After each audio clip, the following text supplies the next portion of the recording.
Hello everyone and welcome. I thought I would hop on today and make a video about getting more from your nib sizes. And what I mean by that is when you buy a fountain pen, you have to choose a nib, right? There are some pen brands that you can switch the nibs out. For instance, Kaweco, their nibs twist out really easily, and you can buy other sizes for $10, $11.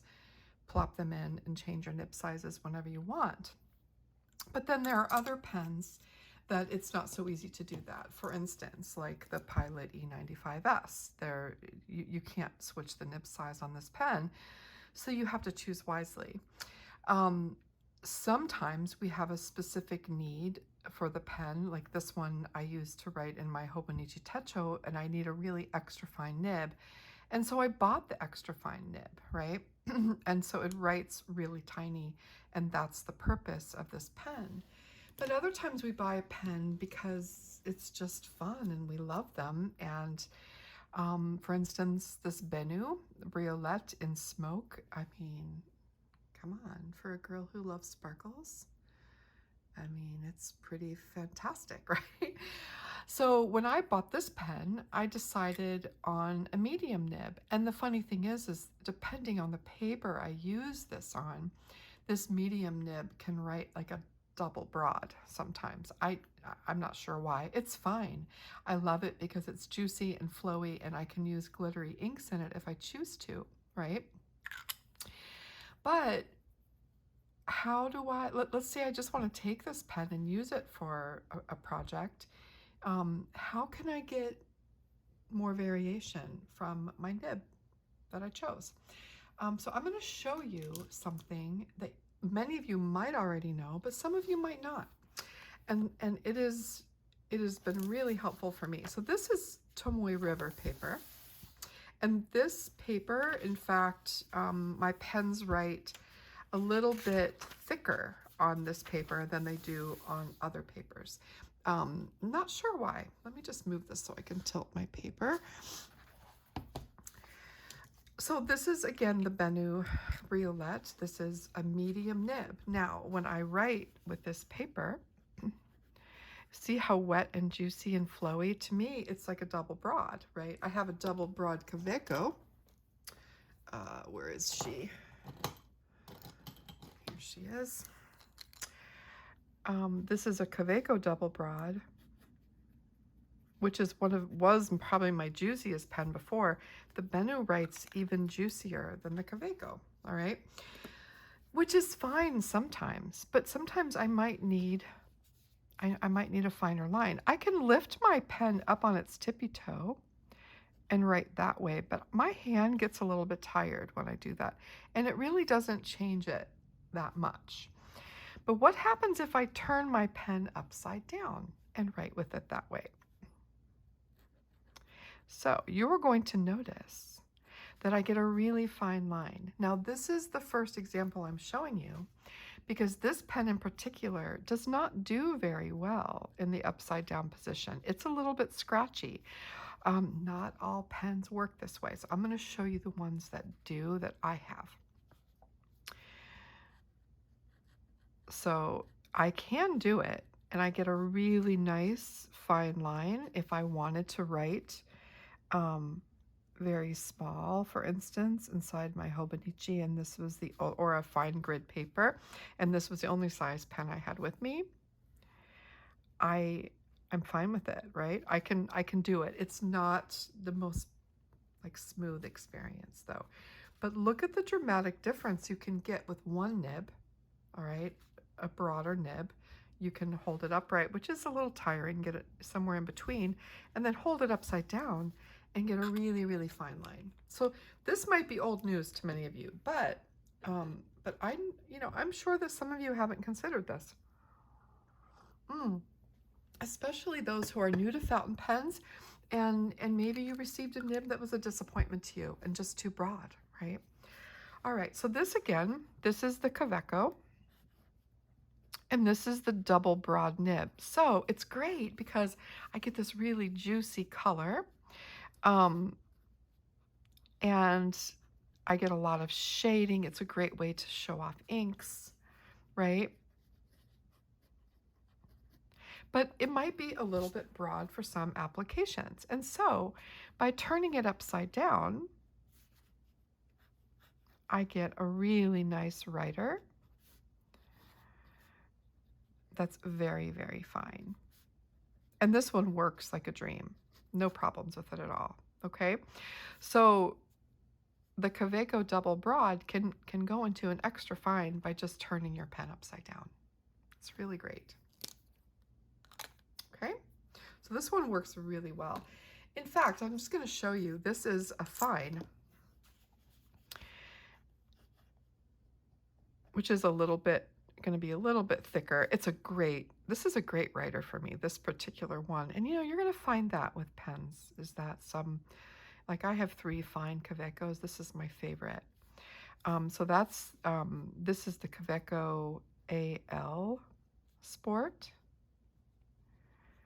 And it's a fine nib, right? But it writes pretty wet and juicy and very smooth. However, I can turn this pen upside down and it's a little bit scratchy, but it gives me a beautiful, very extra fine line. So I can write tiny if I need to. No flow issues, just a little bit scratchier on this one. Not as scratchy as the Benu though. Okay, and you can see that in the writing sample.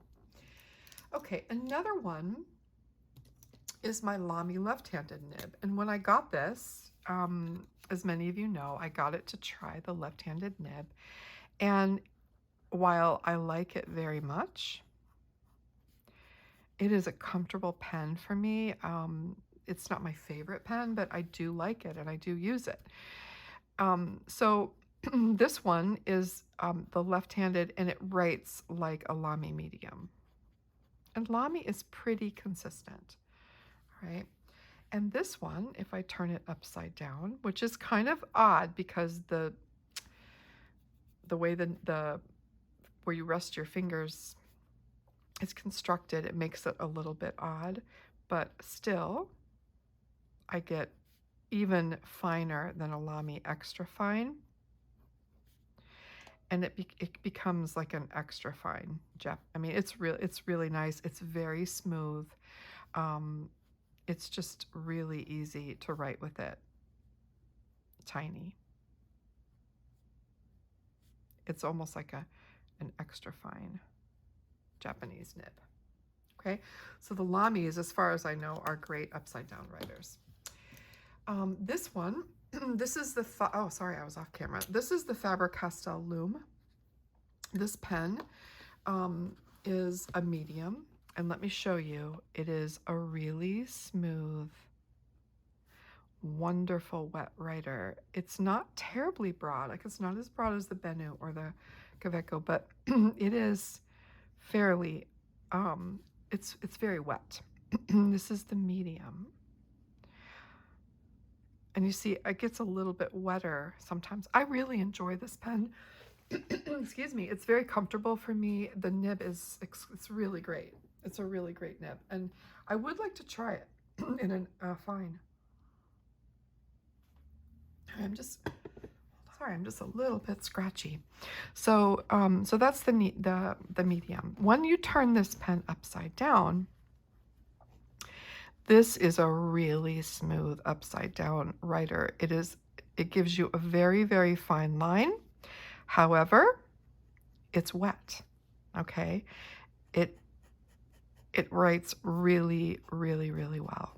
Now, and I haven't had any issues writing with this one upside down. It's smooth, doesn't catch on the paper. It's just super, all right? These are still inked from my, I love the snap. Listen. Ooh. Okay, crazy. All right, this is a Twsbi Diamond in Iris. And this is probably my wettest writer, and I did it on purpose. I got a broad nib in this because I wanted to use the Pilot Iroshizuku line in Ama Iro. think it's called Amairo. It's the most gorgeous blue in the whole world to me. It's clear, it's shades. It just makes me happy to use it. It's not something I use for every day. It's very wet, and so being a left-hander, if I'm doing a whole lot of writing, it's just not, but I use it often, and I love it. And this, do you see the tip? The tip is the same color as the Amairo ink. This pen, I will do a review of this pen sometime because it is exquisite, and I want to do it in really good light so you can appreciate it. So this is the Twsbi, and this pen is like butter on the paper, and it's the Twsbi Diamond. The color is Iris. Is this, I'm not sure. I think it's a standard edition. I don't think it's a special edition. And this is a broad nib. See how beautiful and juicy that is? However, if I turn it over, I get a very wet writer with a fine line. I mean, this is the broad upside down. No issues, writes smooth as butter upside down too. And so look at the variation between the two. You can have this even for headlines on your notes, and then you can switch to upside down for the note taking. It's so great. It's so great. It's just, and the thing is that not all pens write this wet upside down. So I'm showing you the ones that I like for upside down writing. There are pens like, let me find it. This is the Pilot Compass. This is too fine. This is a fine, I'm sorry, a medium, I mean, sorry, not Pilot. It's a Sailor 1911 compass. This is a entry-level Sailor pen. I'm running out of ink, but it's a medium fine, and it already writes really fine. And if I turn it upside down, it's just so fine, it's not worth it. So there are some pens I wouldn't even bother with, right? Let me show you my Pelican. This is a Pelican M200. This is in pastel green. This is a very wet writer for a fine. All right, M200. And this is a fine nib. All right. But when I turn it upside down, it writes very fine, a little bit scratchy. It's not my best upside down writer. All right. But it is possible. If you need, and this is a very light ink when it's thin, so it does work. It's not my best. So you see, even some of my very best writers generally don't all write well upside down. This is my Twsbi Eco Diamond Mini, which is my very favorite pen besides my Sailors right now. I love this pen. I've got a special ink in here that's very light. I use it to dip into other inks and do color changing inks. And I'm using it for writing poems right now where the color shifts throughout the poem. So this is Twsbi. Now, this is a fine nib. So this ink is really, really light. I don't write well at the end of a page. It's a fine nib. However, if you need a fine, really, really fine nib for a few minutes, this ink is so light, you're probably not going to be able to see it, but it does really well. It's just so fine, and this ink is really light, but it works. The Twsbi nibs are just awesome.